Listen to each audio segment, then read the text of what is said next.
కాంగ్రెస్ ప్రభుత్వం అధికారంలోకి వచ్చి 2.5 సంవత్సరాలు గడిచిపోతా ఉన్నా ఇప్పటికి కూడా ఒక జనరల్ నోటిఫికేషన్ లేకపోగా 70,000, 60,000 లక్ష ఉద్యోగాలని చెప్పి మోసపూరితమైన మాటలతో నిరుద్యోగులను ఆవేదనకు గురి చేస్తూ ఉన్నారు.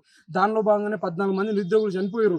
ఇంకా నిరుద్యోగులు చనిపోకూడదు, ఇమ్మీడియట్గా నోటిఫికేషన్ సాధించుకోవాలనే ఉద్దేశంతో ఈరోజు మేము దిల్సుఖ్ నగర్ దగ్గర మిలియన్ మార్చ్ పిలుపునివ్వడం జరిగింది. మేము మిలియన్ మార్చ్ శాంతియుతంగా ప్రభుత్వం దృష్టికి మా నిరసన వెళ్ళి ఇమ్మీడియట్గా నోటిఫికేషన్ వేస్తారేమో అనే ఉద్దేశంతో శాంతియుతంగా నిర్వహించుకుంటే పోలీసు వాళ్ళని పెట్టి నిర్బంధించి అణచివేసి ఉదయం 4 గంటలకే రూమ్లలోకి వచ్చి డోర్లు కొడతా ఉన్నారు పోలీసులు. ఒక ఎస్ఐ, ఒక సిఐ, పోలీసులు, కానిస్టేబుల్ అందరూ తెలంగాణలో హైదరాబాద్ ఉన్నటువంటి పోలీసులు అందరూ కూడా నిరుద్యోగులు ఎక్కడైతే పోరాటం చేసి మిలియన్ మార్చ్ దగ్గరకు వస్తారో వాళ్ళందరూ చుట్టూ ఇళ్లలోకి పోయి, రూమ్లకు, హాస్టళ్లకు అరెస్ట్ చేసి నిర్బంధించి ఇప్పుడు వదిలిపెట్టడం జరిగింది. మేము అడుగుతా ఉన్నాం రేవంత్ రెడ్డి గారిని, ఎన్ని రోజులు నిర్బంధిస్తావు, ఎన్ని రోజులు అణచివేస్తావు?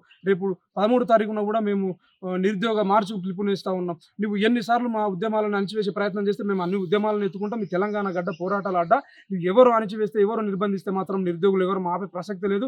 తక్షణమే ఖాళీగా ఉన్నటువంటి నోటిఫికేషన్ అన్ని భర్తీ చేయాలి. నువ్వు ఎట్లా, ఏ ఉద్దేశంతో నిరుద్యోగులని అర్ధరాత్రి పూట అరెస్ట్ చేస్తావు రేవంత్ రెడ్డిగా? మేము ఉగ్రవాదులమా, టెర్రరిస్టులమా? మాకు ఇచ్చినటువంటి హామీలు 2 సంవత్సరాలు గడిచిపోతా ఉంది.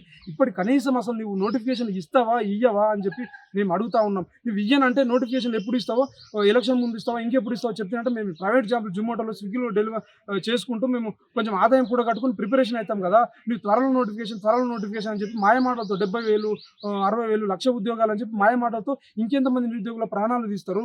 మేము అసలు ఏ ఉద్యమం ఎత్తుకున్నా కూడా పోలీసు వాళ్ళు అసలు మాకు, మీ ప్రభుత్వం దృష్టికి మా సమస్య వెళ్ళి పరిష్కరిస్తారనే ఉద్దేశంతో మేము చేస్తే అసలు పోలీసు వాళ్ళు వర్సెస్ నిరుద్యోగులు అయిపోయింది.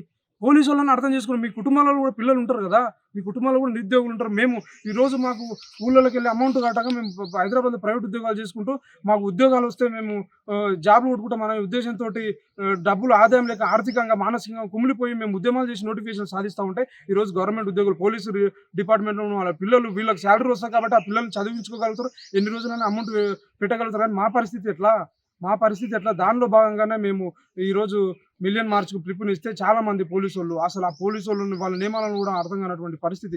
దయచేసి పోలీసు వాళ్ళని కూడా చేతులు జోడించి నమస్కరిస్తున్నారు. మా నిరుద్యోగుల ప్రాణాలు పోతున్నాయి. దయచేసి మీరైనా అర్థం చేసుకోండి. మేము శాంతియుతంగా, ల్యాండ్ ఆర్డర్కి మేము ఇష్యూ కలగకుండా శాంతియుతంగా మా నిరసన, మా సమస్యను ప్రభుత్వం దృష్టికి తీసుకోవాలనే ఉద్దేశంతో మేము ధర్నాలో కూర్చుంటున్నాం కనుక, అంతేగాని వేరే ఉద్దేశం, మాకు ఎలాంటి ఉద్దేశాలు లేవు. దయచేసి మీరైనా మా సమస్యని ప్రభుత్వ దృష్టికి తీసుకెళ్లే విధంగా మాకు కొంచెం సపోర్ట్ చేయండి. మేము దయచేసి మీకు ఎలాంటి ఇబ్బంది కూడా కలిగించము అని తెలియజేస్తూ, అదేవిధంగా మీరు రాహుల్ గాంధీ గారు కానీ, ప్రియాంక గాంధీ గారిని, వాళ్ళందరూ తెలంగాణలో ఉన్నటువంటి మేధావులందరూ కూడా స్పందించాలి. లేదంటే నిరుద్యోగుల ఆత్మహత్యలు అన్నిటి కూడా వాళ్ళే కారణమై వాళ్ళే నిరుద్యోగ ద్రోహులుగా మిగిలిపోతారని చెప్పి తెలియజేస్తూ, ఈ తెలంగాణ గడ్డ పోరాటాల అడ్డ.